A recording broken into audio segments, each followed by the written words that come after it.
The maesters tell us that Aegon came to Westeros with fire and blood, and hammered 6 kingdoms into one. Fire he undoubtedly brought, as the kings of the Rock, Reach, and Iron Islands learned. But blood has never been in short supply here, ever since the first man carried a crown into Westeros. This first king united his people against the children of the forest, and is supposedly buried in the north, a victim of a war he started. The first ruler of this land and the first to die on his throne, but not nearly the last.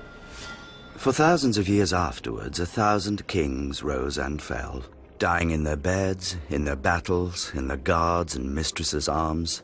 The age of heroes sounds pretty, until you realize what makes a hero, killing the enemies of his king.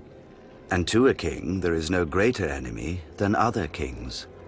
The Starks and Boltons, the Gardeners and Storm Kings, the Ironborn and everyone else.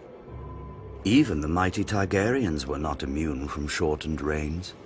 Aegon's own son, Maegor the Cruel, was killed by the very Iron Throne his father had forged, if you believe the tales. If you don't, then perhaps the Cruel is not a wise name for a king to earn. Daeron, first of his name, tried to finish his ancestors' work and bring Dawn into the fold. For his efforts, he lost 60,000 men and his own life of 18 years. During the Great Targaryen Civil War, known as the Dance of the Dragons, a king and queen each vied for the throne, dividing their house and its dragons against each other. Eventually, the queen was fed to her rival's dragon while her son watched, and the victorious king soon died of his own wounds. By the war's end, King's Landing was smashed, cities razed and sacked, never to be rebuilt, and dragons had faded from this world. Decades later, Aegon the Unworthy legitimized all his bastards on his deathbed. Inevitably, the greatest of these, Daemon Blackfyre, declared himself the rightful heir and ignited yet another war for the crown.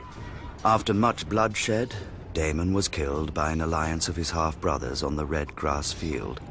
All the same, his descendants continued to threaten the Targaryens until half a century later, when Barristan the Bold slew Maelys the Monstrous on the Stepstones, extinguishing Daemon's line. Given such an illustrious history, need we be so shocked by regicide? A war of 5 kings can end only one way, with the death of 4. Yet even in times of peace, a wise ruler knows that when men bend the knee to a king, too often they rise holding daggers.